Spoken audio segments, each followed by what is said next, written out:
Bismillahirrahmanirrahim. Assalamualaikum warahmatullahi wabarakatuh. Waalaikumsalam warahmatullahi wabarakatuh. Puji syukur marilah kita panjatkan kehadirat Yang Maha Kuasa Allah Subhanahu wa taala, bahwasanya dengan kuasanya, nikmatnya dan ridhonya lah kita semua bisa berkumpul di sini untuk memenuhi undangan pada kegiatan diseminasi budaya positif di SMK PGRI Jatiwangi yang alhamdulillah semuanya dalam kondisi sangat walafiat.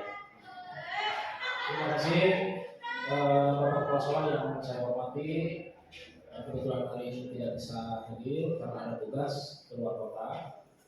Kemudian Bapak Ibu Guru yang saya hormati, sebelumnya saya ucapkan terima kasih atas kehadirannya bisa hadir di sini dan tentunya mau tidak mau mengganggu tugas Bapak Ibu hari ini. Mungkin ada yang sedang mengajar di kelas dan mungkin juga ada yang sedang bekerja kosong tidak mengajar. Terima kasih sebelumnya Bapak Ibu ya. Jadi maksud Bapak Ibu diundang ke sini pada saat ini hari ini adalah sebagai penunaian tugas saya dalam mengikuti pembelajaran program guru penggerak, di mana salah satunya harus melaksanakan tugas aksi nyata, yaitu diseminasi budaya positif di sekolahnya. Berarti diseminasi implementasi budaya positif di sekolah SMK PGRI Jatiwangi. Bagaimana Bapak Ibu? Senang semuanya? Bahagia hari ini? Alhamdulillah. Terima kasih. Jadi nanti saya jelaskan dulu bagaimana kita melaksanakan kegiatan ini. Yang pertama adalah saya akan memaparkan nanti beberapa ilmu yang mungkin saya dapat pada saat pendidikan guru penggerak. Mudah-mudahan ilmu yang saya sampaikan nanti, yang saya paparkan, ada manfaatnya, ada kontribusinya terhadap kemajuan sekolah khususnya di SMK PGRI Jatiwangi. Diseminasi saat ini kita batasi khusus pada bagian budaya positif. Ya, jadi untuk pokok bahasan yang lain barangkali nanti bisa berbeda temanya. Jadi dibatasi dengan budaya itu Bapak Ibu ya. Nah, tapi nanti di akhir acara dari kegiatan ada refleksi, saya barangkali bertanya juga kepada Bapak Ibu guru, barangkali silakan ada yang mau usul, saran, atau istilahnya itu apa ya, refleksi terhadap budaya positif yang ada di sekolah kita. Misalkan apa kekurangannya, apa yang harus diperbaiki, apa yang harus dirubah, boleh silakan. Ya, nah, tentunya nanti harus kita sampaikan dengan seluruh keluarga apakah ini perlu, apakah ini tidak perlu, seperti itu. Baik Bapak Ibu ya, kalau begitu kita mulai. Sudah siap Bapak Ibu? Ya. Baik.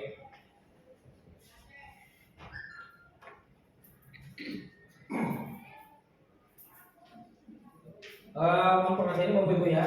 Yang pertama adalah judul dulu ya.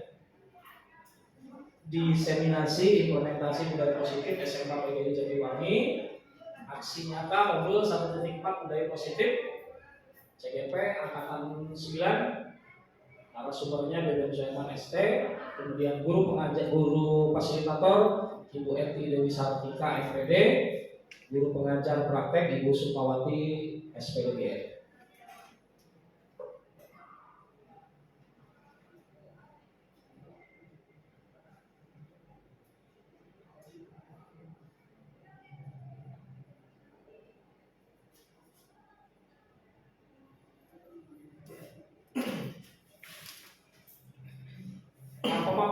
Pemaparan materinya yang pertama adalah perubahan paradigma belajar, kemudian yang kedua teori kontrol, yang ketiga teori motivasi, hukuman, penghargaan dan restitusi, selanjutnya keyakinan kelas, kemudian kebutuhan dasar manusia, kemudian posisi kontrol restitusi, segitiga restitusi, kemudian selanjutnya yang terakhir nanti ada dokumentasi, implementasi budaya positif. Jadi saya sudah mempotret budaya positif yang sudah berjalan di sekolah kita, ya. Nah itu hanya rangkuman saja sudah kita potret. Nanti mohon tanggapannya dari rekan-rekan dulu semuanya, ya. Yang pertama perubahan paradigma belajar. Jadi perubahan atau pergeseran paradigma pembelajaran ini adalah suatu hal yang biasa. perubahan atau pergeseran paradigma pembelajaran itu adalah hal yang biasa. Kenapa begitu? Karena paradigma belajar itu adalah merupakan suatu proses. Yang namanya proses pasti akan berubah ya. Yang namanya proses pasti akan berubah. Sehingga mau tidak mau kita sebagai guru di sekolah tidak bisa menolak terhadap pergeseran atau perubahan. Jadi kalau misalkan ada istilah ganti kurikulum, itu adalah hal yang biasa karena kita proses. Nggak ada kurikulum yang sempurna. Kalaupun misalkan kurikulum bergeser dari kurikulum yang satu, bergeser ke kurikulum yang dua, itu kan pergeseran. Sebenarnya tidak ada yang berubah, tapi ada pengembangan, ada inovasi. Jadi itu dianggap hal biasa, bukan hal yang membuat kita berpikir pendek ya, berpikir apa kurikulum ganti, ini belum selesai. Tidak seperti itu konsepnya. Ya, jadi sekali lagi pergeseran atau perubahan paradigma pembelajaran itu adalah hal yang biasa dan kita harus ikuti, kita tidak bisa tolak. Nah, pergeseran paradigma belajar itu ada 4 faktor yang membuat pembelajaran paradigma belajar. Itu yang pertama, perkembangan ilmu pengetahuan dan teknologi. Ini jelas ya, kemudian perkembangan ilmu pengetahuan dan teknologi. Kalau seperti di sekolah kita, misalkan jurusan TKJ ada Pak Pandi, ada TKR, ada saya sendiri dan yang lain ada. Itu kan perkembangan teknologi itu sangat terlihat sekali. Seperti misalkan pada saat kita melaksanakan troubleshooting, perbaikan mobil, kalau dulu kan tanpa adanya scanner. Kalau sekarang sudah pakai scanner, pakai komputer. Kan seperti itu. Ya, kalau di TKJ mungkin Pak Pandi lebih tahu ada perubahan dia. Dulu Pentium 1 mungkin apa dia, Pentium 2, Pentium 3, sekarang ada Core i3, Core i7 lah dan lain sebagainya. Nah itu jadi yang pertama paradigmanya itu perubahannya itu karena perkembangan ilmu pengetahuan dan teknologi. Pasti kita harus beradaptasi dengan itu. Siswa harus beradaptasi, kita pun gurunya pasti juga harus beradaptasi karena kita mengikuti perkembangan. Kita yang mengajar mendidik harus lebih tahu dari ya. Yang kedua, adaptasi atas kebutuhan hidup. Nah, ini sama, kebutuhan hidup setiap manusia juga akan berubah dari tahun ke tahun. Ya. Saat ini kebutuhan ini sudah apakah misalkan di saat ini kebutuhan ini adalah kebutuhan dasar. Nah nanti kalau di tahun yang selanjutnya kebutuhannya sudah berubah lagi. Setiap tahun akan berubah. Nah kebutuhan pendidikan nanti akan beradaptasi dengan kebutuhan manusia. Ya. Kemudian yang ketiga, tidak terprediksi. Contohnya apa yang tidak terprediksi? Misalkan kemarin tuh baik apa COVID ya, COVID-19 itu kan hal yang tidak terprediksi. Pada saat ada COVID-19, kita ubah kan paradigma pembelajaran kita. Tadinya offline atau luring menjadi online. Mau tidak mau pembelajaran kan tidak boleh terhenti di situ. Pembelajaran harus terus berjalan. Nah itu yang tidak terprediksi. Yang keempat, inovasi dan kreatif. Ini sudah jelas. Kalau murid ingin maju, tentu harus ada inovasi dan harus ada kreativitas. Kalau tidak ada inovasi, pendidikan nggak akan maju-maju. Kita bisa tertinggal oleh negara Jepang. Kita bisa tertinggal oleh negara Amerika. Ya, jadi ya, inovasi itu kita harus tiru, kita pelajari. Hanya kita mengikuti perkembangan zaman ya, dengan cara berinovasi dan kreativitas. Baik, Bapak Ibu ya. Nah ini, nah kalau sekarang paradigma belajarnya apa sekarang? Kurikulum Merdeka ya. Paradigma sekarang yang kita sedang laksanakan itu adalah IKM ya, implementasi kurikulum Merdeka. Nah apa yang jadi fokus di kurikulum Merdeka ini? Penguatan kompetensi dan pengembangan karakter yang sesuai dengan profil pelajar Pancasila. Jadi ciri khas dari kurikulum Merdeka itu adalah penguatan kompetensi dan pengembangan karakter yang sesuai dengan dia belajar Pancasila. Jadi lebih ke penguatan karakternya. Ini paradigma yang akan kita garap sekarang itu ada di posisi. Kita tidak tahu nanti tahun depan akan seperti apa paradigma pembelajaran yang kita belum tahu nih. Nanti kita laksanakan. Nah kemudian kurikulum Merdeka itu memastikan bahwa praktek pembelajaran yang dilakukan sekolah itu benar-benar berpusat pada siswa. Nah ini ciri khas utamanya. Yang kurikulum Merdeka adalah berpusat pada di mana setiap siswa dipastikan melakukan kegiatan belajar yang sesuai dengan kebutuhan dan tahap perkembangan. Ini Bapak Ibu perhatikan ciri khas kurikulum Merdeka Satu tadi ya, pengembangan karakter, penguatan kompetensi dan pengembangan karakter yang sesuai dengan dimensi profil pelajar Pancasila. Yang kedua apa tadi? Berpusat pada siswa. Jadi student center. Posisi kita guru itu bukan sebagai apa? Bukan sebagai pengajar yang mengajarkan gitu ya, pemaparan materi gitu. Tapi posisi kita itu adalah sebagai fasilitator. Jadi pusat pembelajaran itu ada di diskusi, tukar pikiran, ya saling menyapa itu ada di. Kita itu hanya sebagai penuntun saja. Kita hanya menuntun.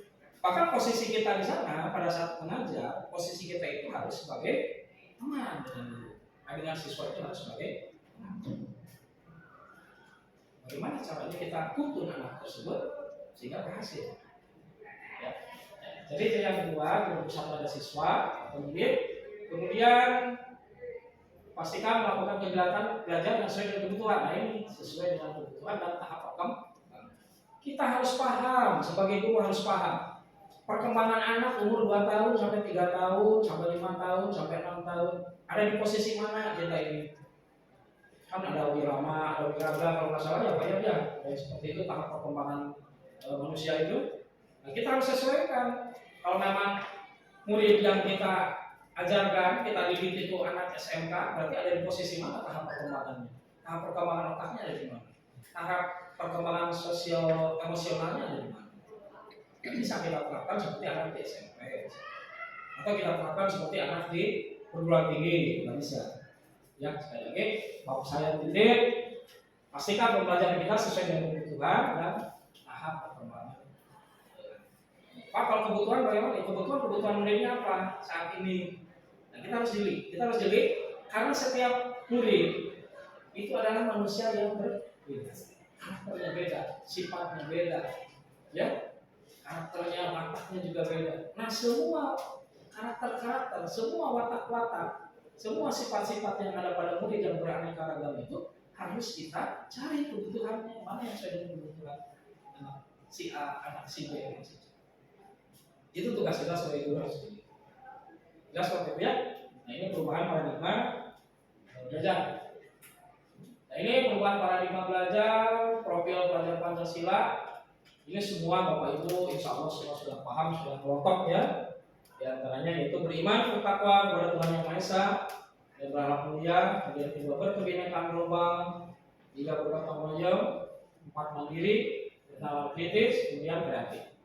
Ini nilai-nilai luhur yang istilahnya dititipkan oleh pemerintah kepada kita sebagai guru di sekolah. Ajarkan nilai-nilai luhur yang berdasarkan profil pelajar Pancasila. Titipannya ini.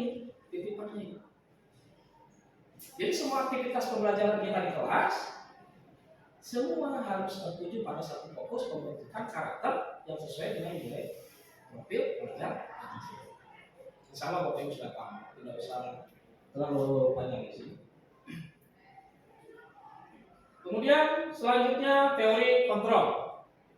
Nah sekarang ini Bapak Ibu bayangkan, misalkan Pak Fikri dengan Pak Aik, kemudian dengan kemudian dengan Pak Ian, duanya berhadapan-hadapan. Bayangkan sajalah, tidak usah praktekkan ya. Misalkan Pak Aik dengan Pak Fikri. Pak Fikri itu mengepalkan tangan, seolah-olah di dalam kepalan tangan itu Pak Fikri punya sesuatu yang bermakna, punya sesuatu yang berarti bagi Pak Fikri, yang penting sekali dalam hidup Pak Fikri, dikepalkan, ditutup. Kemudian Pak Aik ingin tahu apa yang dikepal oleh Pak Fikri. Ya. Tentunya pasti Pak Aik akan mengeluarkan berbagai cara, bisa merayu Pak Aik, kamu punten buka sih itu buka kepala seperti itu satu. Atau mungkin yang buka sih Pak, buka. Penasaran buka gitu. Atau intimidasi mungkin bisa terjadi kan untuk supaya Pak Fikri ini membukakan kepala tangannya. Ya kan? Siapa yang bisa membuka atau tetap kepala tangan? Posisinya ada di Pak Fikri. Berarti posisi kontrolnya itu ada di Pak Fikri. Pak Aik itu hanya apa? Hanya meminta saja supaya dibuka. Yang kontrolnya itu Pak Fikri. Begitupun kita sama di sekolah. Pada saat kita mendidik disiplin pada siswa, Ya, kalau siswanya tertutup, tidak bisa membuka hatinya untuk dikontrol oleh guru, dia nggak mungkin akan berhasil, gitu ya. Ya, jadi satu maha kurang ditanya harus gini dipelajari, tapi kalau si siswanya itu tertutup, dia nggak mau mengeluarkan kepala tangan, istilahnya ya, dia mau membuka kepala tangannya, ya nggak bisa. Ya. Jadi yang pertama nanti dalam mendisiplinkan siswa mungkin harus keluar motivasi intrinsik. Motivasi gimana supaya Pak Fikri itu membukakan kepala tangannya dengan ikhlas, dengan ridho, ya, dengan penuh percaya diri. Gimana caranya? Nah, tugas kita ini yang akan kita ambil tugas baik nanti. Gimana caranya supaya anak membukakan diri untuk dikontrol, untuk mau dikontrol oleh guru. Ini gambaran saja ya. Ini untuk yang dikontrol. Nah, Dr. William Glasser meluruskan beberapa miskonsepsi tentang makna kontrol yang perlu diluruskan. Yang pertama, guru mengontrol murid. Sebetulnya kita tidak bisa mengontrol murid jika dia tidak mau. Jadi harus ada dorongan sendiri dari dalam murid. Ya, kalau nggak mau ada dorongan nggak bisa. Tetap, mereka mau bicara, cek kasarnya ya, mau gimana tetap itu nggak bisa. Harus ada dorongan murid. Itu yang harus kita bangkitkan nanti pada saat melaksanakan pembinaan pada siswa. Yang kedua, penguatan positif, efektif, dan bermanfaat. Semisal bujukan atau nasihat-nasihat jika terlalu dalam, murid bisa ketergantungan dan tidak mandiri dalam mengontrol dirinya.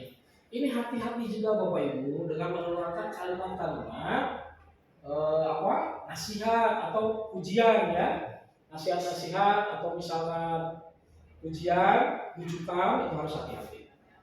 Karena suatu saat bisa juga berdampak anak akan ketergantungan. Saya tidak mau melaksanakan ini karena tidak dibujuk oleh Pak Fikri misalnya. Dan biasa dibujuk oleh guru. Jadi kalau pada saat Pak Fikri saat itu tidak membujuk, ya nggak mau. Atau anak terbiasa dengan penghargaan. Siswa yang datang ke sekolah tepat waktu diberi hadiah nanti di akhir bulan, misalkan oleh wali kelasnya. Ini motivasinya bukan intrinsik, motivasinya ekstrinsik. Ucapan guru yang membuat dia berubah. Pada suatu saat guru tidak memberikan penghargaan, lalu tidak percaya diri akhirnya.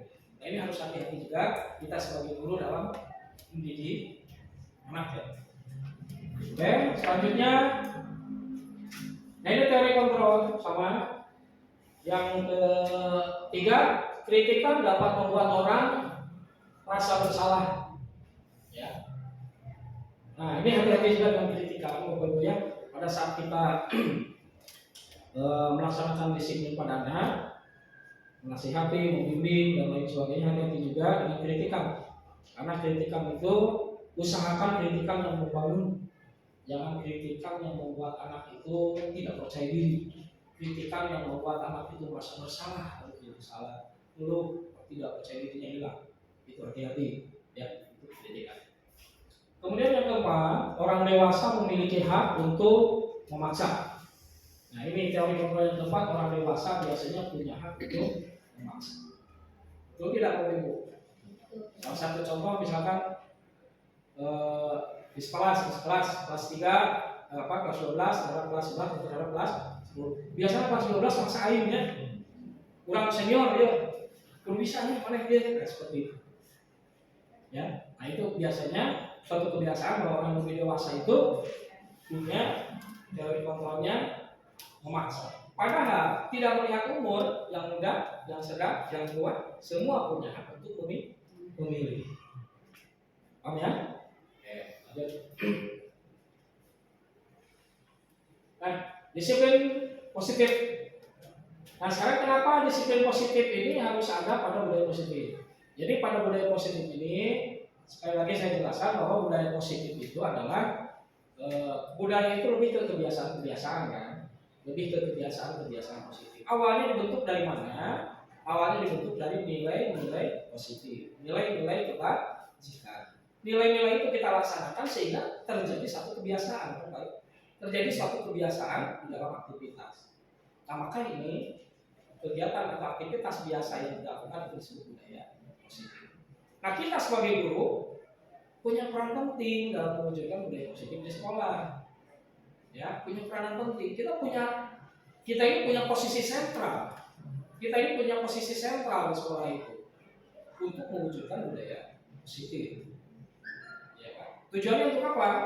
Menghasilkan murid yang pribadi yang kritis, murid yang penuh penghormatan, murid yang penuh tanggung jawab. Itu kan yang kita harapkan dari budaya positif itu, penuh penghormatan, murid yang bertanggung jawab dan lain sebagainya. Ya. Nah, salah satunya untuk mewujudkan budaya positif melalui peran kita sebagai guru, yaitu menerapkan disiplin positif. Nah, berdasarkan Jajar Dewantara menyatakan bahwa dalam konteks pendidikan, untuk menciptakan murid yang merdeka, maka harus tertanam disiplin diri yang kuat. Ya. Jadi berdasarkan Jajar Dewantara, murid itu yang merdeka itu harus ada disiplin yang. Nah, maka disiplin positif yang dilupakan oleh Jajar Dewantara itu sama dengan Dian Gosen. Ya, Dian Gosen. Sebab bahwa disiplin itu adalah bentuk kontrol diri. Disiplin itu bentuk kontrol diri, yaitu belajar bentuk kontrol diri agar dapat mencapai satu tujuan mulia yang mengacu pada prinsip dan nilai-nilai kebajikan universal. Jadi disiplin itu adalah kontrol diri. Kontrol diri untuk tercapainya nilai-nilai kebajikan yang ini harus. Pak, kalau universal itu apa ya? Universal itu artinya disepakati oleh semua orang tanpa melihat agama, tanpa melihat suku. Jadi nilai, contoh misalkan nilai gotong royong itu universal karena mau di Irian Jaya, di Kalimantan, di Sumatera itu sama gotong royong itu nilai positif. Jadi yang namanya kebajikan ini. Nah, nilai kebajikan adalah sifat-sifat dan sikap ini sama tadi sudah dijelaskan. Kemudian dia Gosen mengatakan bahwa dengan mengaitkan nilai kebajikan yang diyakini seseorang, maka motivasi intrinsiknya akan terbangun. Nah, harapan Dian Gosen itu seperti itu. Kalau kita sudah mengaitkan nilai-nilai kebajikan pada disiplin, sudah mengaitkan nilai-nilai kebajikan pada arti disiplin, diharapkan motivasi intrinsiknya keluar, motivasi dari dalamnya timbul. Ya, karena eksternal itu tadi saya bilang tidak menjamin keberhasilan dari disiplin. Kemudian sehingga menggerakkan motivasi diri dalam untuk dapat mencapai tujuan yang mulia. Nah, sebagai pendidik, tujuan kita ini adalah menciptakan anak-anak yang memiliki disiplin diri sehingga mereka bisa berperilaku dan mengacu pada nilai-nilai kebajikan universal dan memiliki motivasi intrinsik. Jadi tujuan akhirnya disiplin itu harus ada motivasi intrinsik, motivasi dari dalam. Nanti saya jelaskan bagaimana kita membangkitkan motivasi intrinsik pada penanganan kasus di siswa. Nah, kemudian teori motivasi hukuman dan penghargaan. Ya, motivasi perilaku manusia. Nah, motivasi perilaku manusia yang dilakukan manusia itu ada beberapa faktor. Ya, dalam menghadapi kedisiplinan ini. Motivasi manusia melaksanakan disiplin itu ada beberapa faktor. Yang pertama untuk menghindari ketidaknyamanan dan hukuman. Jadi siswa itu harus sieun di hukum, jadi mengikuti upacara. Takut kesiangan, barangkali nanti dikasih tugas sama apa itu perilaku manusia. Yang pertama dasarnya karena ada untuk menghindari ketidaknyamanan dan ini nanti akan berakibat tidak baik juga. Kalau hanya untuk menghindari hukuman, efeknya kurang bagus. Beda dengan motivasi intrinsik. Jadi dia takut itu karena ada aturan, karena ada hukum. Nah, yang kedua, untuk mendapatkan imbalan atau penghargaan. Tadi sudah saya sampaikan. Ada murid yang mau mengerjakan karena dikasih hadiah sama bimbingan. Bisa ini nanti dikasih hadiah sama bimbingan. Nah, jadi suatu waktu kalau muridnya tidak kasih penghargaan, nggak bisa. Nggak mau murid itu karena tidak ada motivasinya. Kami kemudian yang C untuk menjadi orang yang mereka inginkan dan menghargai diri. Nah, ini yang C yang kita harapkan. Ya, motivasi apa yang kita harapkan dari seorang murid pada saat kita menegakkan disiplin atau mendidik murid. yaitu untuk menjadi orang yang mereka inginkan dan menghargai diri sendiri dengan nilai-nilai yang mereka percaya. Ya. Mereka melakukan sesuatu karena nilai-nilai yang mereka yakini dan hargai, dan mereka melakukannya ini adalah motivasi yang akan membuat seseorang memiliki disiplin positif kalau motivasi berperilakunya bersifat internal. Ini yang harus kita ciptakan pada diri siswa. Ini yang harus kita ciptakan pada diri murid. Ya, bukan karena imbalan, bukan karena penghargaan, ataupun bukan karena murid merasa takut, merasa tidak nyaman, tidak. Karena yang dua ini, yang poin A dan B akan menghasilkan motivasinya eksternal, bukan internal dari dalam. Jelas seperti itu ya? Oke, kita lanjut.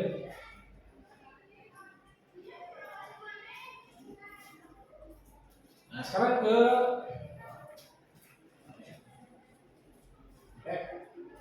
itu hukuman, kemudian penghargaan, restitusi dan lagi. Nah, restitusi itu adalah lebih ke dialog, Bapak Ibu. Restitusi itu nanti lebih ke dialog antara guru dan murid. Ini bentuk penyelesaian, ini bentuk penanganan masalah, tapi lebih ke dialog antara guru dan murid. Di mana pada restitusi ini menciptakan kondisi bagi murid untuk memperbaiki kesalahan mereka. Jadi di restitusi ini, gimana caranya murid tahu posisinya kalau dia itu salah, tanpa kita menyebutkan salah kamu ini, salah kamu ini. Bagaimana guru berdialog dengan siswa supaya siswa itu tahu kesalahannya tanpa kita ungkapkan, dia tahu sendiri kesalahan saya ini satu, ya. Jadi harus tahu posisinya. Terus yang kedua apa? Siswa harus tahu apa yang dilanggar, nilai kebajikan apa yang dilanggar oleh siswa tersebut. Ya Pak, saya kesiangan Pak, berarti saya melanggar tidak menghormati guru, Pak yang sedang mengajar. Nah itu harapannya saya. Siswa tahu posisinya kalau dia itu salah dan nilai yang dilanggarnya apa oleh siswa itu. Dan yang terakhir pada tahapan restitusi ini, yang terakhir adalah bagaimana siswa akan memperbaiki kesalahannya dengan penuh tanggung jawab. Awas, bukan kita mengarahkan harus apa, pancing supaya anak bisa mengeluarkan idenya, bisa mengeluarkan pendapatnya untuk memperbaiki kesalahan dirinya sendiri. Sehingga akan tergambar siswa itu cita-citanya, impiannya itu akan menjadi siswa seperti apa ke depannya. Itu ada di restitusi. Nah, restitusi ini yang paling tepat posisi kita sebagai guru.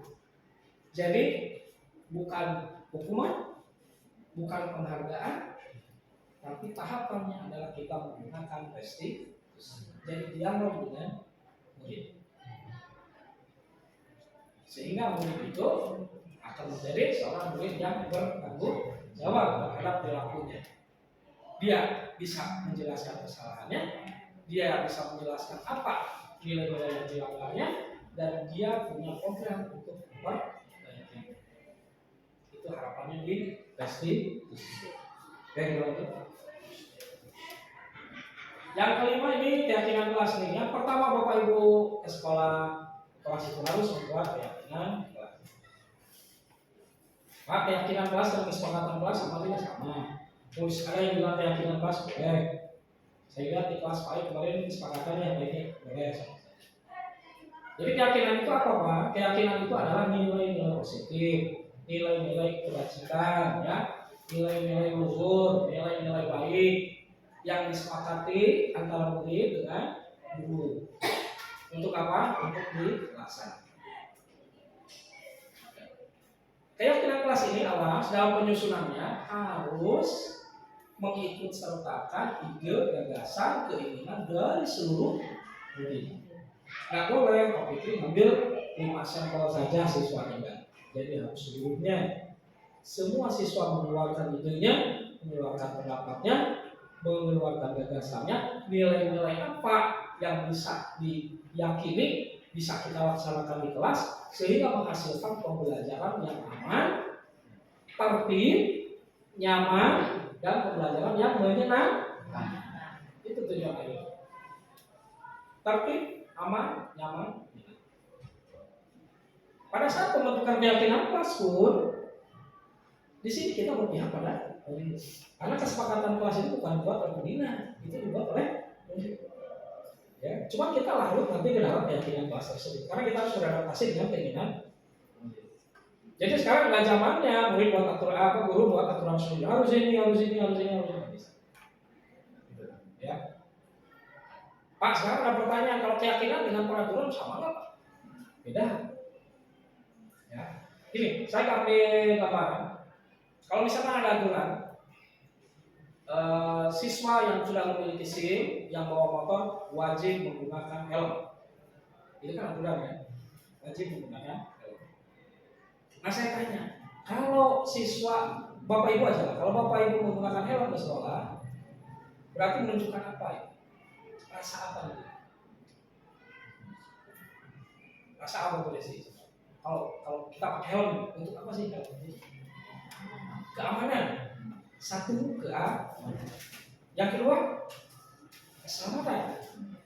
Tiga, kesehatan. Nah, keamanan, keselamatan, kesehatan itu adalah keyakinan. Aturannya wajib pakai helm. Gitu ya. Jadi di keyakinan kelas jangan ada lagi siswa datang pukul 07.00 itu sudah ada di aturan. Keyakinan hanya penjabarannya anak-anaknya dari peraturan. Bukan kita tidak melaksanakan, itu kan sudah ada di peraturan. Keyakinan kelasnya yang internal kelas. Jelas sekali Bapak Ibu ya. Bapak Ibu sudah membuat keyakinan kelas. Saya lihat beberapa kelas ya. Ini apa baik, saya lihat terus Bu Erna juga sudah ada ya keyakinan kelas. Kita lanjut ya. Nah, tujuan dari penerapan keyakinan kelas satu, mewujudkan merdeka belajar pada murid.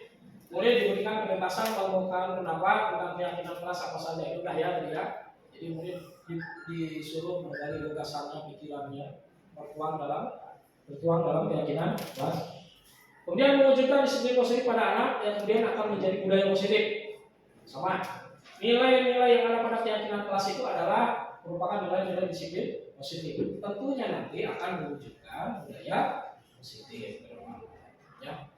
Jadi budaya kelas akan berubah menjadi budaya sekolah. Ya, budaya positif kelas menjadi budaya positif sekolah. Kemudian saya membentuk karakter yang positif pada anak melalui kebiasaan-kebiasaan positif, perilaku positif, serta keteladanan dan dari seluruh warga. Dan nilai-nilai awal-awalnya mungkin belum terlaksana ya, sehari, 2 hari, 3 hari. Tapi lama-lama nilai-nilai ini akan mereka yakini dan akan menjadi suatu kebiasaan. Ya, kalau sudah jadi kebiasaan, itu biasanya orang nggak lupa. Murid itu nggak lupa kalau sudah jadi kebiasaan. Tapi di awal-awal mungkin ada tantangan, tidak 100% siswa melaksanakan itu di awal. Kemudian menumbuhkan semangat belajar pada anak, menumbuhkan semangat belajar. Kenapa harus tumbuh semangat? Ya, itu kan ide-idenya anak. Ide-idenya murid kan, ingin saling menghormati Pak, ingin saling gotong royong Pak, itu kan ide-idenya. Kalau keluar dari ide-ide dari mereka, ya pasti akan menumbuhkan semangat belajar. Nah sekarang pertanyaan, Pak kalau peraturan sekolah kan ada hukuman Pak, kalau keyakinan bagaimana? Gitu. Kalau keyakinan bukan hukuman, tapi sana konsekuensi. Apa sih bedanya hukuman dengan konsekuensi? Beda nggak tuh kira-kira? Hukuman dengan konsekuensi. Beda ya? Beda. Kalau hukuman kan jelas aturannya. Kalau kamu tidak melaksanakan ini, maka hukumannya ini, kan gitu kan? Ya kan? Ya, konsekuensi. Oh sorry, sebentar ya. Perhatikan, hukuman itu keluar langsung dari seseorang. Ya, misalkan ada siswa lambat, pahit piket di depan. Kamu terlambat, bersihkan lantai, sapukan ruangan ini. Misalnya itu kan adalah anak tidak tahu. Si Adeng misalkan ya baik, si Adeng itu nggak tahu begitu datang kesiangan, baik. Karena kamu kesiangan, coba Adeng bersihkan lantai ini misalkan. Atau sapukan nih sampah ini, itu kan hukuman. Kalau konsekuensi sudah direncanakan. Contoh di keyakinan kelas. Apa yang dilanggar? Misalkan kerjasama. Kalau kamu tidak kerjasama, konsekuensinya apa? Itu sudah Dua antara udah disepakati antara guru dan siswa. Kalau hukuman bersifat searah, kan tidak ditanya, ada kamu mau nggak melaksanakan ini, membersihkan semangga kan? Hanya instruksi dari itu. Kalau keyakinan, hasil musyawarah, hasil dialog guru dengan siswa. Jadi tanpa diperintah pun siswa pasti mengerti.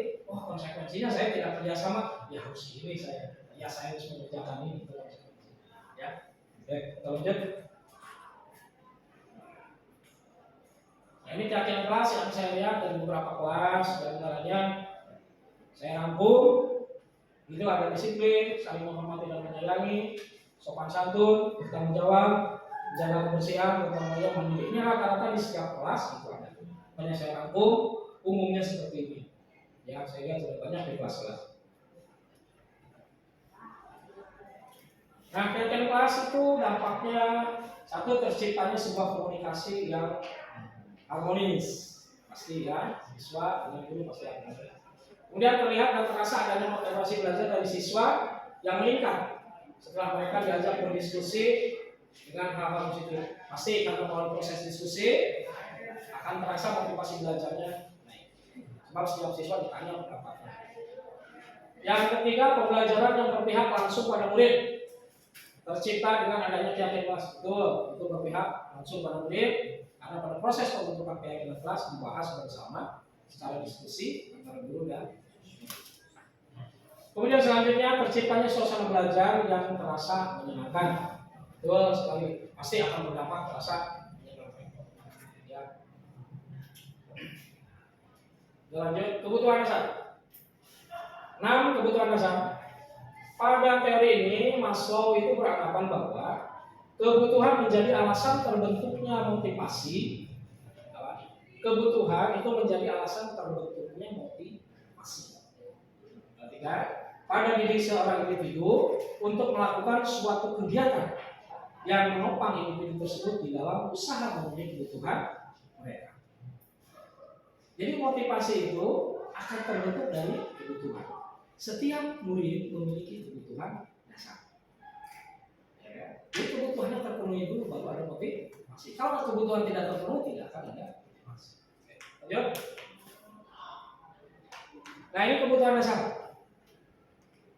Ada 5 tahap kebutuhan dasar. Yang paling dasar itu nomor 1. Nomor 1 itu adalah kebutuhan fisiologi. Kebutuhan fisiologi. Awas nih, murid itu sama manusia ya. Tidak ada yang punten ya, misalkan ekonominya kurang, ekonominya lebih, misalkan ya. Tidak ada laki-laki, tidak ada perempuan, tidak ada yang tinggal di desa, tidak ada yang tinggal di kota, tidak ada yang terbentuk dari keluarga yang bagaimana. Tidak. Semua murid itu sama siswa. Dia memiliki 5 kebutuhan dasar. Meskipun anak itu Pak, saya tuh diam aja, nggak pernah ngomong apa. Jangan salah, kebutuhan manusia punya dari pertama. Nggak bisa kita sekarang sih mau ganti kebutuhan lain. Bukan kayak nomor 2 nggak bisa. Semuanya komplit, semuanya komplit. Karena dia manusia seutuhnya. Ini yang harus diperhatikan nanti pada saat menegakkan disiplin pada siswa. 1. Kebutuhan fisiologi. Kebutuhan fisiologi itu apa? Kebutuhan fisiologi itu kebutuhan dasar. Sana, pangan, apa? Makanan, pakaian, ya kan? Tidur yang cukup, oksigen, air minum, itu ya. Nggak ada oksigen, nggak bisa hidup. Ya kan? Makan. Jadi kita nggak, ini saya ambil satu contoh. Kita nggak bisa mendisiplinkan anak, membina anak, atau kondisi anak sedang apa? Kebutuhan dasarnya nggak terpenuhi di situ. Stabilkan dulu, pulang dulu, atau makan dulu, baru masuk. Percuma aja dilanjutkan. Kalau kebutuhan dasarnya tidak ada. Saya kira ini tidak terlalu banyak pertanyaan kebutuhan dasar, karena ini kebutuhan pokok-pokok kita juga sama. Ya. Yang kedua, rasa aman. Setiap siswa kita pun sama guru pasti punya kebutuhan rasa aman. Saya mau ngajar ke sekolah ingin aman ya, nggak mau ada huru-hara di jalan, nggak mau ada perkelahian di jalan, nggak mau, pasti kita akan menghindari rasa aman. Siswa pun sama, dia belajar harus punya rasa aman, nggak mau ada intimidasi dari guru, nggak mau ada intimidasi dari siswa sendiri, ya kan? nggak mau boleh misalkan dia ingin dasar supaya dia tahu. Jadi amankan dulu siswanya, amankan dulu muridnya pada saat kita menegakkan disiplin. Kalau murid masih takut, saya mendisiplinkan si A, tapi si A ini terpengaruh oleh si B, ancaman dari si B. Misalkan si B mengancam, awas kalau kamu bilang ke Pak Fikri, saya ada nanti di jalan, misalkan ini. Si A ini nggak nyaman, nggak mungkin kita bisa menegakkan disiplin pada si A, karena dia nggak aman. Dia butuh keamanan dulu untuk menerapkan apa yang kita sampaikan. Ya, jadi aman. Yang ketiga, kasih sayang. Ini sama. Umur kita guru, umur siswa, umur murid sama. Semua membutuhkan cinta dan kasih sayang. Nggak ada manusia yang tidak butuh cinta dan kasih sayang. Ya, Bu Teti butuh cinta kasih sayang dari suami. Ya, murid pun sama, butuh cinta dan kasih sayang dari gurunya. Ya, awas, kita sebagai guru harus sadar kalau setiap anak itu butuh cinta dan kasih sayang. Seperti AB kayak gitu, tingkat AB itu dia sama membutuhkan cinta dan kasih sayang. Makanya kita harus sentuh perasaannya. Ya, bagaimana seorang guru memposisikan dirinya memberikan kasih sayang kepada siswa bahwa ini tidak usah diajarkan, semuanya sudah tahu ya. Tidak usah diajarkan, semuanya sudah tahu. Bentuknya akan seperti itu. Ya, nggak ada manusia yang tidak butuh kasih sayang. Siapa manusia yang support saya nggak butuh kasih sayang istri, nggak butuh kasih sayang, nggak ada. Nggak butuh kasih sayang suami, tetap ya. Oke, selanjutnya apa? Penghargaan. Ini penghargaan juga sama. Segimanapun tipenya siswa, segimanapun wakatnya, segimanapun karakternya, siswa adalah manusia. Manusia yang membutuhkan penghargaan. Ya, cuma mungkin levelnya yang berbeda. Siapa penghargaan yang lebih maksimal. Tapi pada dasarnya semua manusia itu perlu. Ini yang harus digali. Gimana caranya supaya anak itu dihargai dulu. Sejelek-jeleknya kelakuan atau kesalahan yang dilakukan anak, hargai dulu mereka. Stabilkan dulu mereka, hargai dulu. Kenapa bisa begitu? Kalau menstabilkan kesalahan anak kan gampang ya. Kalau misalkan anak melaksanakan kesalahan ini, oleh guru kan tinggal dibicarakan. Oh iya, adek itu mahal biasa. Ya, setiap orang itu tidak ada yang sempurna, semua pasti akan melakukan. Itu udah menstabilkan siswa. Siswa itu tadinya tertekan, siun, takut oleh guru, dia stabil. Ya kan? Karena ucapan guru itu hal yang biasa. Itu hal yang biasa. Manusia manapun pasti akan seperti itu. Dia stabil dulu. Jadi kalau anak belum stabil, jangan dipapatahan bagi dia. Stabilkan dulu jiwanya, baru kita bisa papatahan ya, bisa nasihati. Itu penghargaan. Jadi setiap siswa memerlukan penghargaan. Mau terlahir dari daerah mana, anak siapa, orang tuanya kerjanya apa, saudaranya berapa, ya kan? Semua siswa adalah manusia yang memerlukan kelima kebutuhan dasar. Yang selanjutnya aktualisasi diri. Aktualisasi diri itu apa? Harapan, tujuan, impian. Ya. Siapapun siswanya, rekomah karakternya, dia punya harapan, dia punya impian. Sebenarnya dalam hatinya itu kayak siapa? Baik Jihan ya, misalnya dia baik punya Jihan. Dia itu punya impian, dia itu punya harapan sebenarnya. Cuma mungkin belum disampaikan ke Baik, dan Baik mungkin belum menggali ya. Tapi itu harus didasari, dikuatkan pada diri kita bahwa setiap siswa itu punya harapan, punya cita-cita dan tujuan. Jelas Bapak Ibu ya? Oke, kita lanjut. Nah, selanjutnya posisi kontrol restitusi. Ada hubungannya dengan kontrol tadi, mendisiplinkan murid ya. Nah, dia dosen itu berpendapat bahwa guru itu perlu meninjau kembali penerapan disiplin. Ulah asa geus bener, nyarekan budak teh, ulah asa geus bener ngadidik budak teh ya. Dah sudah omongan Pak, udah omongan. Dulu budak teh kan gitu ya.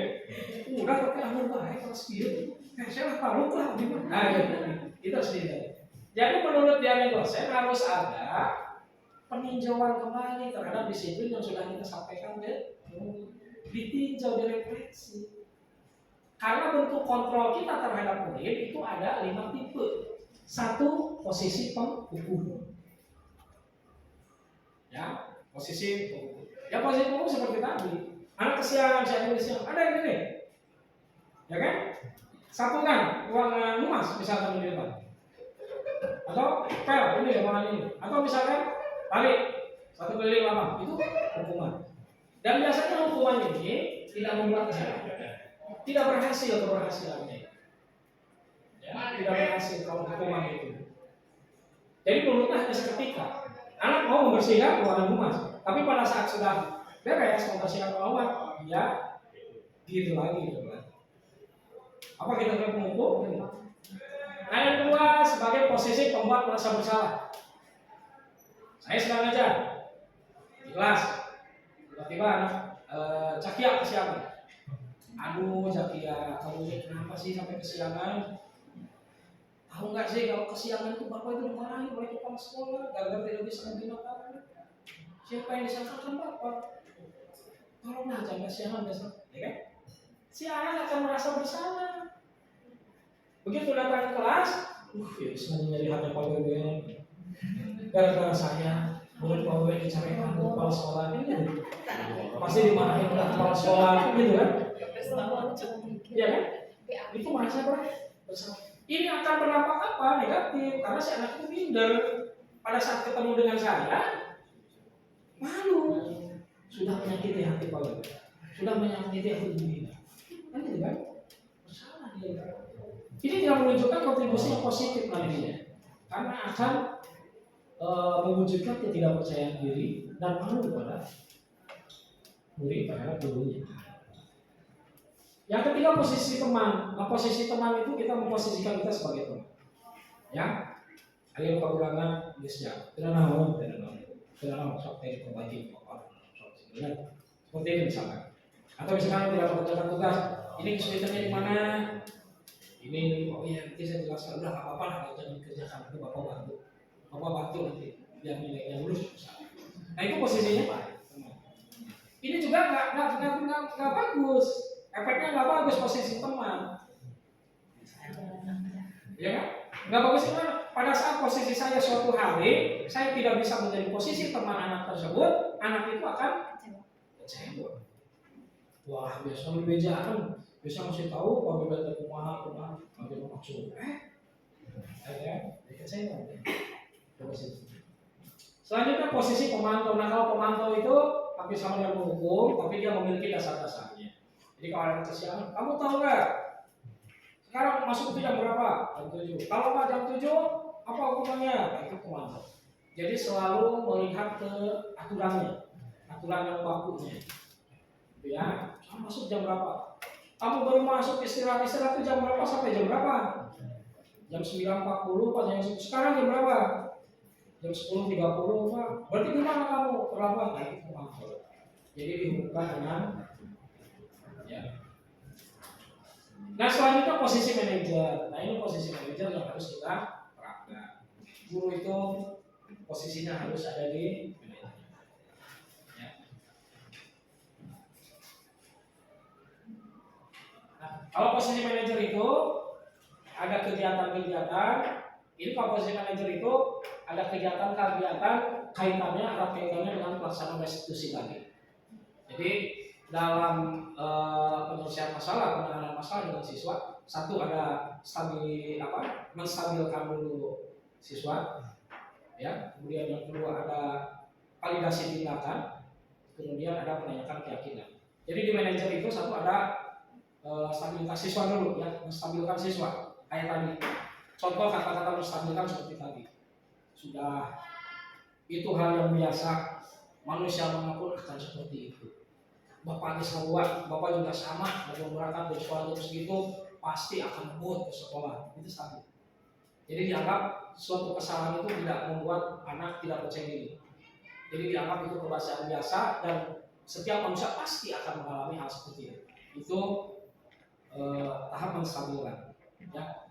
Nah kemudian yang kedua selain tahap menstabilkan yaitu validasi tindakan. di validasi tindakan si anak harus bisa menyampaikan kesalahannya, ya, tanpa menanya kamu kira-kira kesalahannya dipanggil bapak apa, gitu kan? Jadi anak harus keluar sendiri. Oh iya pak, karena saya tiap hari pelajaran terakhir bolos sekolah. Gitu. Jadi dia harus tahu kesalahannya sendiri apa. Gitu. Jangan sampai kamu bolos ya kemarin, ada laporan dari Bu Anu, kamu ini ya, gitu kan? Jadi harus dia mengutarakan sendiri kesalahannya apa. Nah yang ketiga berkaitan dengan teori ini, restitusi untuk manajemen, smart manager. Yang ketiga adalah keyakinan. Jadi menanyakan keyakinan apa yang kamu langgar, sebelah mana yang dilanggar. Ya. Jadi dia tahu posisinya kalau keyakinan dilanggar berarti merugikan orang lain ya. Kalau keyakinan dilanggar berarti dia merugikan orang lain. Sedangkan dia di keyakinan kelas kan sudah sepakat menyepakati nilai-nilai itu wajib dilaksanakan. Ya, tapi ini. Nah, posisi kontrol manajer adalah posisi kontrol yang lebih tepat digunakan oleh seorang guru. Pada posisi ini, satu, guru berbuat sesuatu bersama dengan murid, karena ada dialog, ya, ada dialog. Jadi tidak searah, ya, tidak searah, tidak ini. Nah, tapi murid juga kan pendapatnya untuk menstabilkan kondisi, kemudian validasi, terus keyakinan, dan murid juga harus mengumpulkan bentuk penyelesaian dalam permasalahannya. Yang kedua, mempersilahkan murid mempertanggungjawabkan perilakunya. Bertanggung jawab tidak pada restitusi ini murid? Bertanggung jawab. Contohnya apa bertanggung jawab? Satu tadi menyampaikan kesalahannya kan, baik.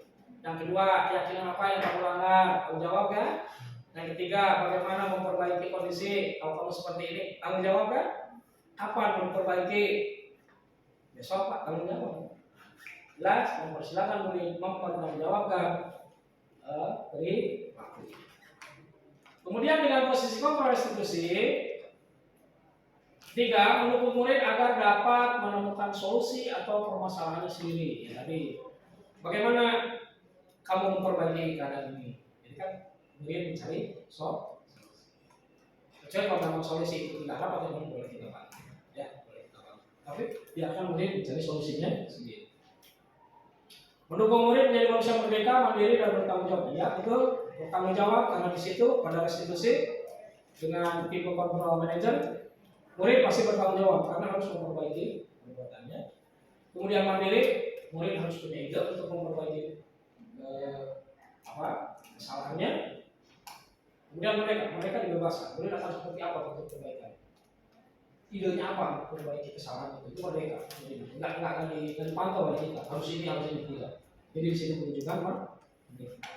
Nah selanjutnya dapat menjadikan murid menjadi seorang manajer bagi dirinya sendiri.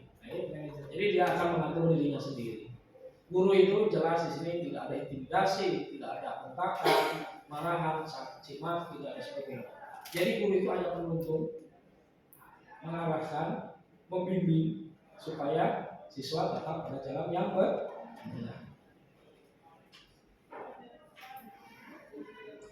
Nah, ini segitiga restitusi. Jadi langkah-langkahnya tadi adalah menstabilkan identitas, validasi tindakan yang salah, menanyakan yang benar. Ini segitiga restitusinya.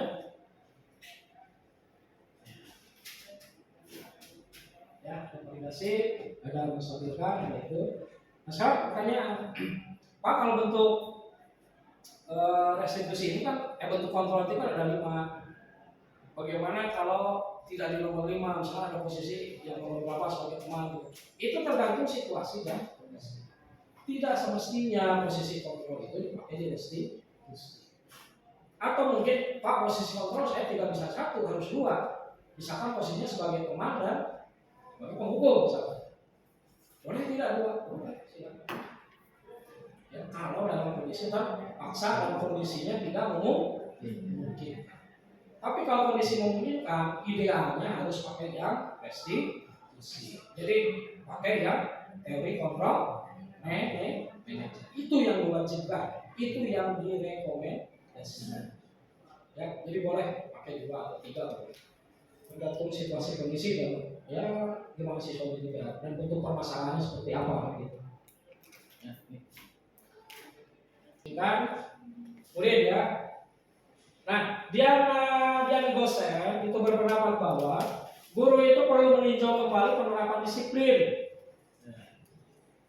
Ulah asa geus bener, nyarekan budak teh, ulah asa geus bener ngadidik budak teh ya. Dah sudah omongan Pak, udah omongan. Dulu budak teh kan gitu ya. Udah tapi anu bae kelas kieu. Saya tahu lah gimana. Nah, itu sendiri. Jadi menurut dia dosen harus ada peninjauan kembali terhadap disiplin yang sudah kita sampaikan ke ditinjau, direfleksi. Karena bentuk kontrol kita terhadap murid itu ada 5 tipe. 1, posisi penghukum. Ya, posisi penghukum. Ya posisi penghukum seperti tadi. Anak kesiangan, saya kesiangan. Ada yang gini, ya kan? Satu kan, uang lumas misalkan di depan. Atau pel ini ruangan ini. Atau misalkan tarik 1 keliling lama, itu hukuman. Dan biasanya hukuman ini tidak membuat kesalahan. Tidak berhasil keberhasilannya. Ya, tidak berhasil kalau hukuman itu. Jadi menurutnya hanya seketika. Anak mau membersihkan ruangan humas, tapi pada saat sudah beres membersihkan ruangan, ya gitu lagi. Apa kita akan menghukum? Nah, yang kedua sebagai posisi pembuat merasa bersalah. Saya sedang ngajar di kelas, tiba-tiba anak Cakia kesiangan. Aduh Cakia, kamu ini kenapa sih sampai kesiangan? Tahu nggak sih kalau kesiangan itu bapak itu dimarahin oleh kepala sekolah gara-gara tidak bisa menggunakan. Siapa yang disangkakan bapak? Tolonglah jangan kesiangan besok, ya kan? Si anak akan merasa bersalah. Begitu datang ke kelas, ya senang nyari hati Pak Wewe. Gara-gara saya, murid Pak Wewe dicarikan kepala sekolah ini, pasti dimarahin oleh kepala sekolah, gitu kan? Iya kan?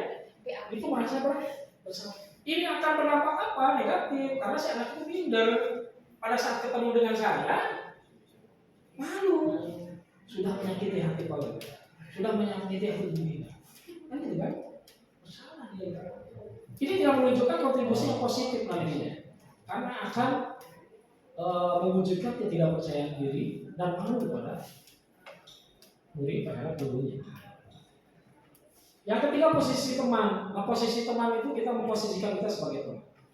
Ya, ayo kekurangan bisa. Tidak naon, sok teh perbaiki pokok. Seperti ini misalkan. Atau misalkan tidak mengerjakan tugas, ini kesulitannya di mana?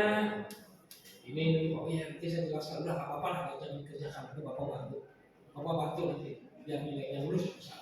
Nah itu posisinya Pak. Ini juga nggak bagus, efeknya nggak bagus posisi teman. Ya kan? Nggak bagus karena pada saat posisi saya suatu hari saya tidak bisa menjadi posisi teman anak tersebut, anak itu akan kecewa. Wah biasa berbedaan. Bisa masih tahu kalau beda kumaha nanti maksud ya saya selanjutnya posisi pemantau. Nah kalau pemantau itu hampir sama dengan penghukum, tapi dia memiliki dasar-dasarnya. Jadi kalau ada kesiangan, kamu tahu nggak sekarang masuk itu jam berapa? Jam 7. Kalau nggak jam 7 apa hukumannya? Itu pemantau. Jadi selalu melihat ke aturan yang bakunya. Ya, masuk jam berapa? Kamu baru masuk istirahat itu jam berapa sampai jam berapa? Jam 9.40 pas jam 10. Sekarang jam berapa? Jam 10.30 Pak. Berarti gimana kamu? Terlambat. Nah, itu pemantau. Jadi dihubungkan dengan ya. Nah selanjutnya posisi manajer. Nah ini posisi manajer yang harus kita terapkan. Guru itu posisinya harus ada di manajer. Ya. Nah, kalau posisi manajer itu ada kegiatan-kegiatan. Ini kalau posisi manajer itu ada kegiatan-kegiatan kaitannya dengan pelaksanaan restitusi tadi. Jadi dalam penyelesaian masalah, penanganan masalah dengan siswa, satu ada menstabilkan dulu siswa, ya. Kemudian yang kedua ada validasi tindakan, kemudian ada penanyakan keyakinan. Jadi di manajer itu satu ada stabilitas siswa dulu, ya, menstabilkan siswa kayak tadi. Contoh kata-kata menstabilkan seperti tadi. Sudah Itu hal yang biasa, manusia manapun akan seperti itu. Bapak di sekolah, bapak juga sama, kalau berangkat dari sekolah jam segitu pasti akan ngebut ke sekolah, itu sama. Jadi dianggap suatu kesalahan itu tidak membuat anak tidak percaya diri. Jadi dianggap itu kebiasaan biasa dan setiap manusia pasti akan mengalami hal seperti itu. Itu tahap menstabilkan. Ya. Nah, kemudian yang kedua selain tahap menstabilkan yaitu validasi tindakan. Di validasi tindakan si anak harus bisa menyampaikan kesalahannya. Ya, tanpa menanya kamu kira-kira kesalahannya dipanggil bapak apa, gitu kan? Jadi anak harus keluar sendiri. Oh iya pak, karena saya tiap belajar yang terakhir bolos sekolah. Gitu. Jadi dia harus tahu kesalahannya sendiri apa. Gitu. Jangan sampai kamu bolos ya kemarin, ada laporan dari Anu, kamu ini ya, gitu kan? Jadi harus dia mengutarakan sendiri kesalahannya apa. Nah yang ketiga berkaitan dengan teori ini. Restitusi untuk manajemen sebagai manajer. Yang ketiga adalah keyakinan. Jadi menanyakan keyakinan apa yang kamu langgar, sebelah mana yang dilanggar. Ya. Jadi dia tahu posisinya kalau keyakinan dilanggar berarti merugikan orang lain ya. Kalau keyakinan dilanggar berarti dia merugikan orang lain. Sedangkan dia di keyakinan kelas kan sudah sepakat menyepakati nilai-nilai itu wajib dilaksanakan. Ya, tapi ini. Nah, posisi kontrol manajer adalah posisi kontrol yang lebih tepat digunakan oleh seorang guru. Pada posisi ini, satu, guru berbuat sesuatu bersama dengan murid. Karena ada dialog. Ya, ada dialog. Jadi tidak searah, ya, tidak searah, tidak ini. Nah, tapi boleh juga kan pendapatnya untuk menstabilkan kondisi, kemudian validasi, terus keyakinan dan murid juga harus merupakan bentuk penyelesaian dalam permasalahannya. Yang kedua, mempersilahkan murid mempertanggungjawabkan perilakunya. Bertanggung jawab tidak pada restitusi ini murid? Bertanggung jawab. Contohnya apa bertanggung jawab? Satu tadi menyampaikan kesalahannya kan, baik. Yang kedua, keyakinan apa yang kamu langgar? Tanggung jawab kan? Yang ketiga, bagaimana memperbaiki kondisi kalau kamu seperti ini? Tanggung jawab kan? Kapan memperbaiki? Besok Pak tanggung jawab. Jelas, mempersilahkan murid mempertanggungjawabkan perilaku. Kemudian dengan posisi kontrol restitusi, tiga, mendukung murid agar dapat menemukan solusi atau permasalahannya sendiri. Ya, tadi, bagaimana kamu memperbaiki keadaan ini? Jadi kan murid mencari solusi. Kecuali kalau memang solusi itu tidak dapat, memang boleh tidak dapat. Ya, boleh dapat. Tapi biarkan murid mencari solusinya sendiri. Mendukung murid menjadi manusia merdeka, mandiri dan bertanggung jawab. Ya, itu bertanggung jawab karena di situ pada restitusi dengan tim kontrol manager, murid pasti bertanggung jawab karena harus memperbaiki perbuatannya. Kemudian mandiri, murid harus punya ide untuk memperbaiki kesalahannya. Kemudian mereka dibebaskan. Murid akan seperti apa untuk perbaikan? Idenya apa untuk memperbaiki kesalahan itu merdeka. Enggak dipantau oleh kita. Harus ini tidak. Jadi di sini menunjukkan merdeka. Nah, selanjutnya dapat menjadikan murid menjadi seorang manajer bagi dirinya sendiri. Jadi dia akan mengatur dirinya sendiri. Guru itu jelas di sini tidak ada intimidasi, tidak ada bentakan, marahan, caci maki, tidak ada sebagainya. Jadi guru itu hanya penuntun, mengarahkan, membimbing supaya siswa tetap pada jalan yang benar.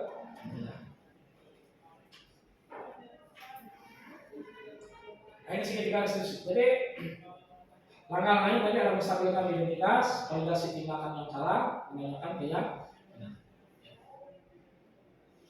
Ini sedia restitusinya. Ya, validasi ada menstabilkan, yaitu. Nah, sekarang pertanyaan, Pak, kalau bentuk restitusi ini kan, bentuk kontrol itu kan ada 5. Bagaimana kalau tidak di nomor 5, misalnya ada posisi yang nomor berapa sebagai teman, itu tergantung situasi dan kondisi. Tidak semestinya posisi kontrol itu dipakai di restitusi. Atau mungkin Pak, posisi kontrol saya tidak bisa 1, harus 2. Misalkan posisinya sebagai teman dan sebagai penghukum misalkan. Boleh tidak 2? Boleh, silakan. Ya, kalau dalam kondisi terpaksa dan kondisinya tidak Mungkin. Tapi kalau kondisi memungkinkan, idealnya harus pakai yang restitusi. Jadi pakai yang teori kontrol manajer. Itu yang diwajibkan, itu yang direkomendasikan. Ya, jadi boleh pakai 2 atau 3 boleh. Tergantung situasi kondisi dan ya gimana siswa juga dan bentuk permasalahannya seperti apa gitu. Ya, nah, ini salah satu contoh kegiatan kelas ya. Saya bercontoh, sebenarnya videonya panjang, tapi saya cut karena memang waktunya tidak cukup. Jadi ambil intisarinya saja. Kalau Bapak Ibu ingin lihat nanti yang lengkapnya ada di file tadi. Saya share dulu ya. Kita lanjutkan, saya akan memberi contoh. Sekali lagi saya mohon maaf, ini bukan menggurui ya, bukan saya lebih tahu atau tidak seperti itu. Sama-sama kita saling mengisi apa kekurangan saya. Ya, kita saling isi ataupun misalkan ada sanggahan atau kritikan boleh silakan.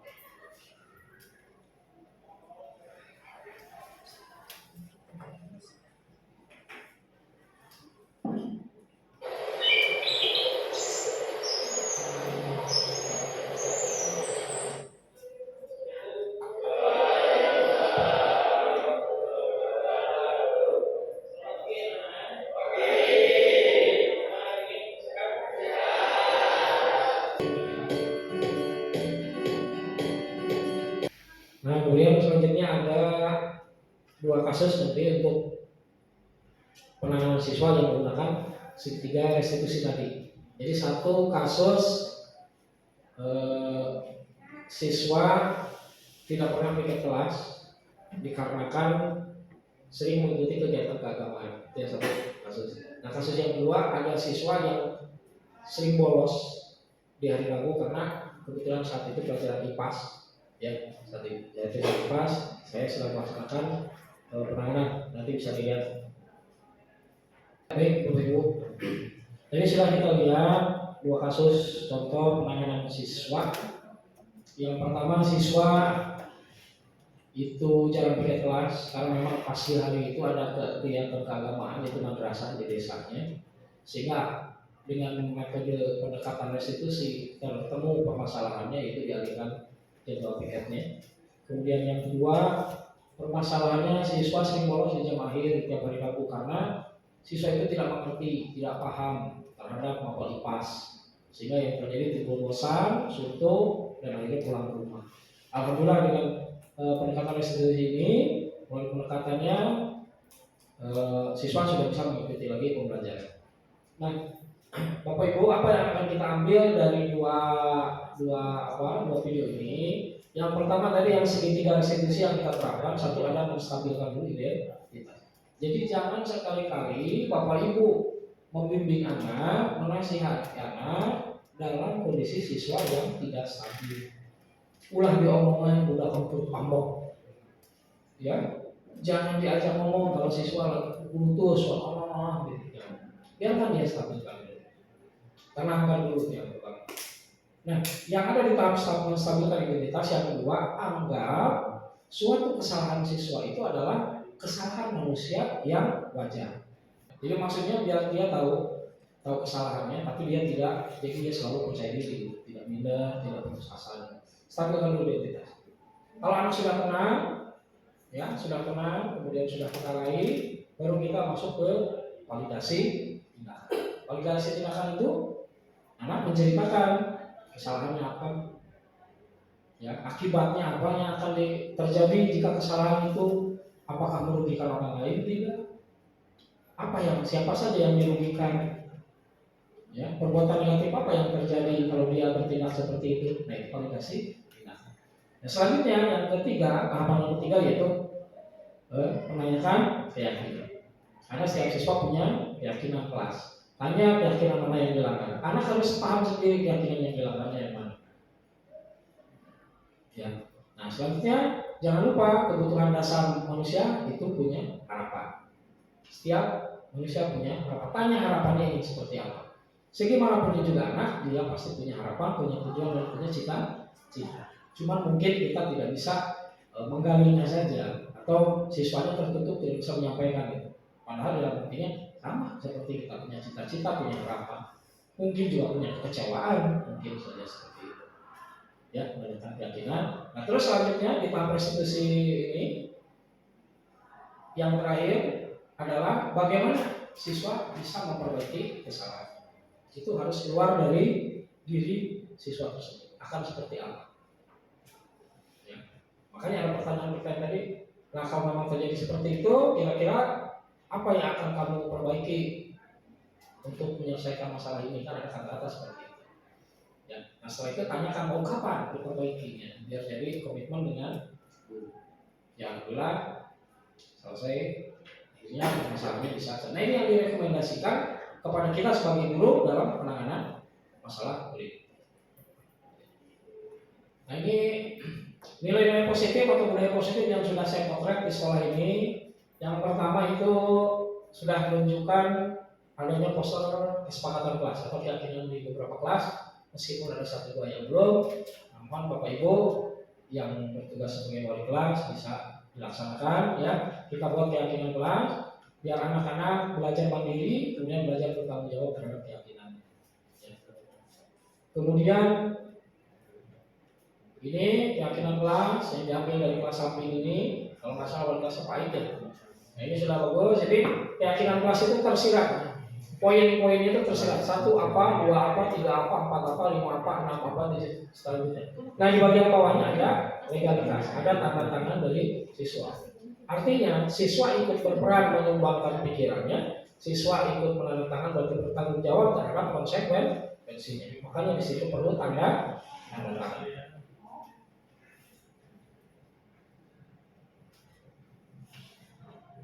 Nah, ini kebiasaan yang harus kita terus tingkatkan, yaitu kebiasaan kebiasaan sholat berjamaah di masjid. Ya, memang di masjid kita tidak bisa mencakup 900 siswa, jadi ada gilirannya. Tapi paling tidak Bapak Ibu guru harus jadi imam di situ. Jangan sampai nanti keduluan oleh siswa imam juga makmumnya. Ya, usahakan kita selalu jadi imam meskipun tidak seluruh siswa bersamaan dalam waktu yang sama sholat zuhur atau sholat asar, tapi paling tidak kita memberikan kebiasaan, memberikan suri teladan, memberikan contoh kepada siswa untuk melaksanakan ibadah bersama. Kemudian positif yang lain itu sopan santun terhadap guru. Jadi harus kita pertahankan Bapak Ibu ya. Jadi siswa selalu mencium tangan Bapak Ibu. Ini saya lihat sudah bagus, sudah mantap. Tinggal mungkin 100% belum 100% semua siswa, ya masih ada 1-2. Tapi alhamdulillah sudah mencapai ini. Kemudian nilai positif di sekolah kita untuk mempererat persaudaraan, ya, untuk mempererat rasa persaudaraan. Kebiasaan di sekolah kita itu adalah makan bersama antar semua warga di ruang meeting. Nah, kebetulan yang saya potret saat itu baru 3 orang, karena memang yang pertama mungkin sudah lapar. Jadi aslinya banyak itu. Jadi saya foto. Tapi alhamdulillah ini kan kita pertahankan terus ya, Bapak Ibu ya. Jadi untuk meningkatkan persaudaraan, ya, solidaritas, persaudaraan terhadap teman-teman rekan guru semuanya. Selanjutnya, nah ini kebiasaan positif kita membawa botol minum dan kotak makan untuk meminimalisir sampah plastik. Saya lihat di kelas-kelas banyak yang membawa misting gitu, ya, tempat nasi itu dia bawa dari rumah, kemudian ada yang membawa botol plastik, tempat minum. Saya kira ini harus dipertahankan, bahkan kita kembangkan nanti ke depannya akan seperti apa. Setidaknya dengan ada tempat minum plastik itu kita bisa menjaga sampah plastik yang dibuang di mana saja, gitu ya. Jadi paling si anak beli airnya dia minum bawa ke kelas, terus nggak mungkin kan habis disimpan di kelas ya, pasti dia bawa pulang. Kemudian, nah ini pasti ini tiap hari mewujudkan kebersihan kelas. Ada yang nyapu siswa di pagi hari, ini kan sebelum jam 7 sudah nyapu. Kemudian sebelum pelajaran dimulai, setiap siswa pasti membersihkan papan tulis. Nah, ini kebiasaan positif. Boleh saja nanti barangkali kalau Bapak Ibu punya usulan, apalagi yang harus dikembangkan atau mana yang tidak perlu, ya tentunya tadi harus berdasarkan apa istilahnya itu pembelajaran dari sebelumnya, ada manfaatnya sejauh mana gitu kan. Nah kalau ini kesaksian si Dana tadi kita tanya lagi ya kesaksiannya. Assalamualaikum warahmatullahi wabarakatuh.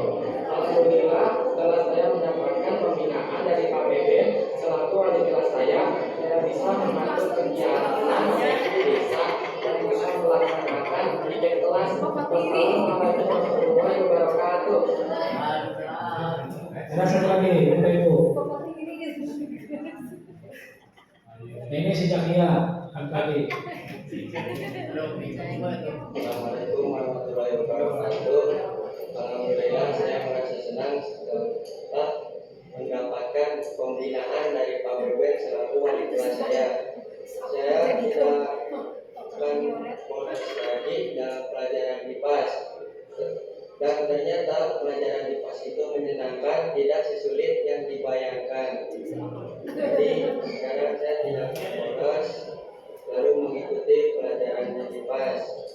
Dan saya juga sekarang merasa mempunyai rasa bertanggung jawab, menghormati guru dan teman-teman saya.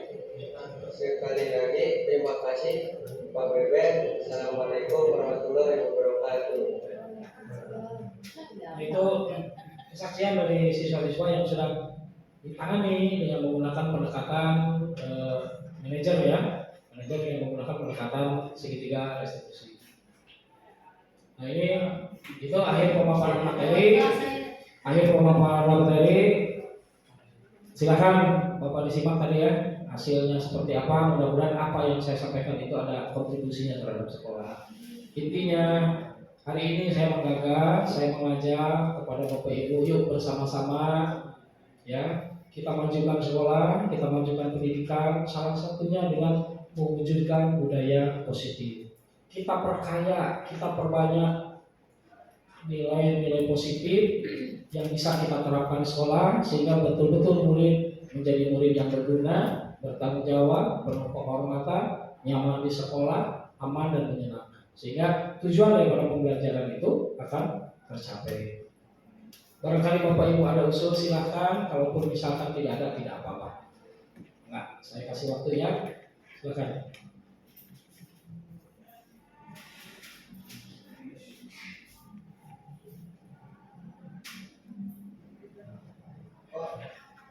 Ya, terima kasih Pak Ian. Silakan. Ya, terima kasih Pak Ian. Silakan.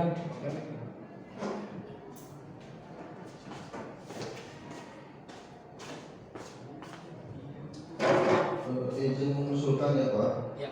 bahwa saya meyakini untuk budaya positif harus ada kesinambungan antara spiritual, emosional, intelektual dengan kedisiplinan positif. Nah, seperti misalkan tadi udah ada ya, sholat berjamaah itu spiritual, itu bagus. Emosional yaitu rasa nyaman, rasa takut akan salah, itu emosional. Intelektual yaitu untuk kebiasaan pembelajaran yang menyenangkan, itu masuk ranah intelektual. Jadi tiga unsur itu harus ada supaya terjalin budaya positif itu harus ada tiga unsur yaitu spiritual, emosional dan intelektual. Mungkin bisa. Baik, terima kasih. Tanggapan yang sangat bagus dari Pak Irsan. Betul dalam mewujudkan budaya positif itu harus ketiga unsur itu dilaksanakan. Jadi spiritualnya ada, sosial emosionalnya ada, gitu ya. Terus yang ketiganya apa tadi? Intelektualnya ada. Jadi ketiga aspek itu harus lengkap. Tidak bisa kita pindah di spiritual saja, tapi intelektualnya ketinggalan. Nggak lengkap juga, nggak sempurna juga. Atau spiritual emosionalnya tadi juga tidak dilaksanakan. Jadi ketiga itu harus betul-betul kita laksanakan dalam kehidupan sekolah. Dan ini tidak menyangkut murid saja. Kita sebagai guru, penjaga sekolah, TU, semua warga sekolah harus sama-sama menumbuhkan budaya Islam. Ya, sama-sama menumbuhkan Islam. Cukup barangkali Bapak Ibu ya?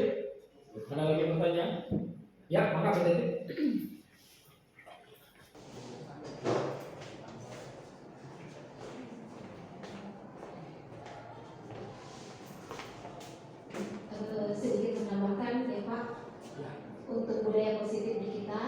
untuk menambah intelektualis kita perlu yang sudah lama hampir siswa kita itu sudah mulai meninggalkan kebiasaan literasi.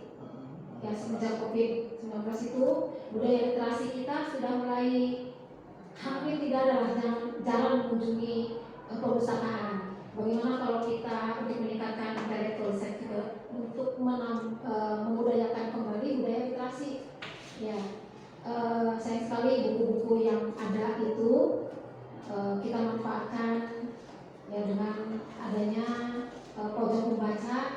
Nah, itu untuk meningkatkan interaksi. Kemudian juga ada beberapa komputer mungkin bisa digunakan untuk menambah ilmu pengetahuan dan teknologi, karena siswa kita terutama jurusan TKR itu masih boleh dikatakan kurang melek teknologi. Nah, itu mungkin tambahan untuk budaya positif. Terima kasih.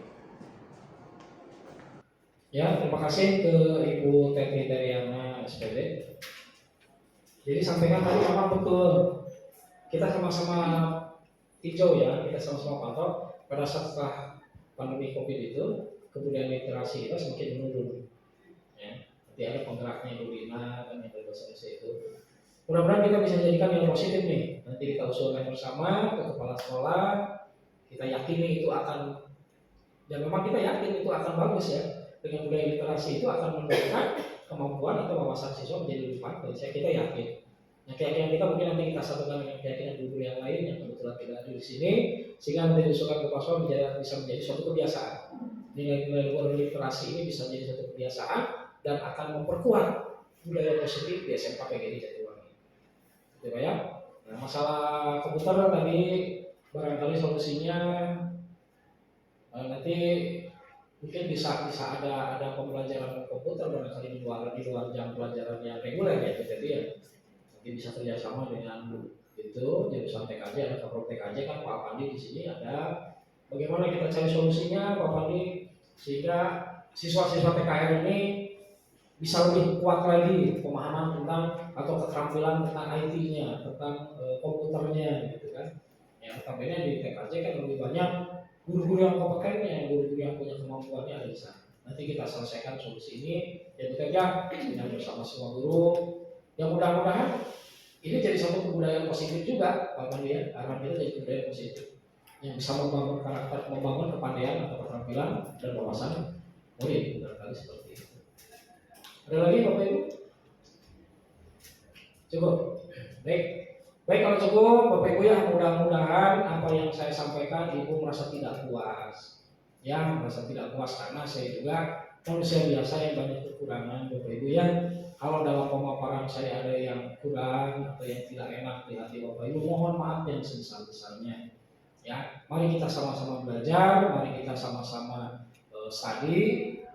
Yuk kita laksanakan, kita tambah nilai-nilai positif di sekolah kita sehingga dapat memperkuat budaya positif. Dengan pemaparan materi yang tadi saya sampaikan, mudah-mudahan ada kontribusinya kepada Bapak Ibu, kita tularkan, kita laksanakan terhadap murid yang ada di sekolah ini. Terima kasih Bapak Ibu ya. Sekali lagi saya ucapkan mohon maaf, beribu maaf. Barangkali saya tidak salah. Ya, terima kasih atas waktunya. Billahi taufiq wal hidayah. Wassalamualaikum warahmatullahi wabarakatuh.